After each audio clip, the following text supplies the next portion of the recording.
What do you do when you see a world, when you see a country being completely obliterated?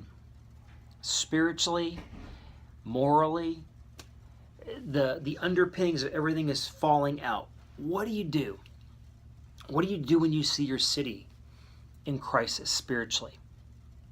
You pray. But how do you pray for your city? That's what I want to look at today in Ezra chapter 9.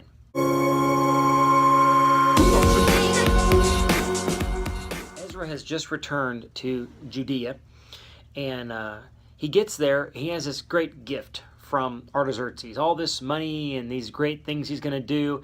It's a 4-month journey to get there. It's 900 miles. And he must have been thinking the whole way there, what a great time it's going to be, how God's been working. And he gets there and he gets bad news. He gets the news that these people are intermarrying with Canaanites and Perizzites and Hittites and all these people that they weren't supposed to intermarry with. They're following their gods.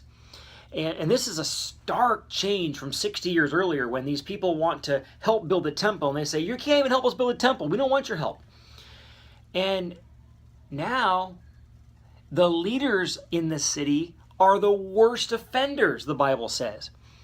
And the Bible says Ezra is astonished. He sits there and he's just face in his hands. He can't believe it. And so what does he do? The Bible says, first of all, he fasts. He stops eating. Number 2, gets on his knees before God. This was a posture that was very common. And it should be common today. Solomon got on his knees. The psalmist got on his knees. Daniel, Stephen, Peter, Paul, Jesus got on his knees. It's prostrating yourself before God saying, I need you. And then hands up in the air, spread out. Why would he do that? Very common in the Old Testament. Because you're saying, I surrender to you. You're saying, I'm open to you. I'm ready to receive whatever you have from me. Whatever it is, open to you, God. And then he says, it's our sin I'm confessing. That's how you pray for your city. That's how you pray for your country. That's how you pray for a world that's lost. You say, God, it's on me.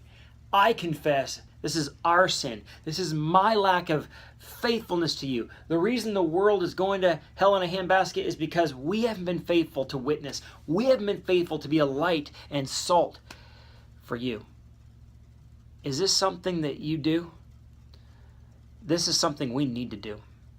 We need to pray for this world. We need to pray for this city. We got to pray for our church. We got to pray for our people. Will you join me today in praying for God to have mercy on this country, on this city, and that God would use us to be vessels of his light today?